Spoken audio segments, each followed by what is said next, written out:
ඉතින් අද අපි බලමු කොස්සට දාලා රසයට ගමේ විදිහට කෙසෙල් මුව ව්‍යංජනයක් හදාගන්න විදිහ.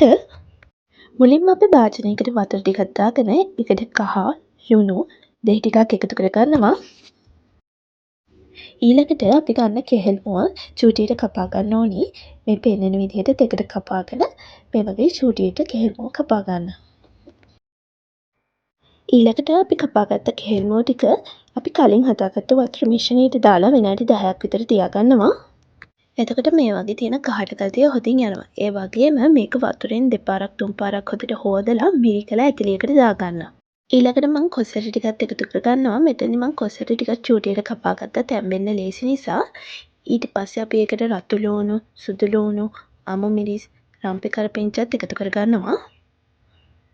ඊළඟට කහ කුඩු, අමු තුන පහ, කුරුතු පුදු කෑල්ල, මිරිස් කුඩු, උඩුහාල් ටිකක්, රස අනුව ලුණු ටිකකුත් එකතු කරගන්නවා. ඒ වගේම මම උම්බලකඩ ටිකකුත් එකතු කරගෙන මේක හොඳට මිශ්‍ර කරගන්නවා.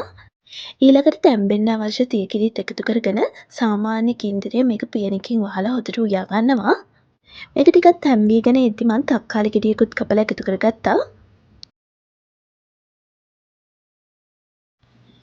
මේ ටික හොඳට තැම්බුණාට පස්සේ අපිට මිරිකිරි එකතු කරගන්න පුළුවන්.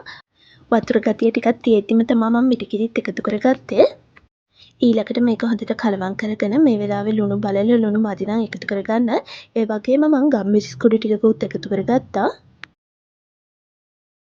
කිරි ටික හොඳින් ඉදුණට පස්සේ අපිට මේක ලිපෙන් බා ගන්නත් පුළුවන්. ඒ වගේම මම මේකේ රස වැඩි කරගන්න මේකට තෙම්පරාදුවක් එකතු කරගන්නවා.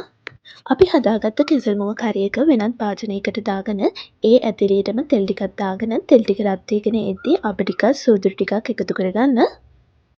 ඒකටම රතු ලුණු, සුදු ලුණු, කරල් මිරිස් ටිකක්, රම්පෙ කරපිංචා ටිකත් එකතු කරගෙන මේක රන්වන් පාට වෙනතුරු තෙලේ තෙම්පරාදු කරගන්න. ඊළඟට මිරිස් කුඩු ටිකකුත් එකතු කරගෙන මේක තෙම්පරාදු කරගන්න. මිරිස් කුඩු දාලා අපි ගොඩක් වෙලා තියාගන්න. මිරිස් කුඩු දාපු ගමන්ම වගේ අපි කෙසෙල් මුව කරි එකත් මේකට එකතු කරගන්නවා. ඊළඟට විනාඩියක් දෙකක් මේක හොයාගෙන අපිට ලිප ඔෆ් කරගන්න පුළුවන්. ඉතින් ඔයාලත් මේ රසම රස කෙසෙල් මුව කොසට කරි එක හදලා බලන්න. ඒ වගේම වීඩියෝ එක හොඳයි නම් මාව සබ්ස්ක්‍රයිබ් කරන්නත් අමතක කරන්න එපා. ගිහින් එන්න සුබ දවසක්.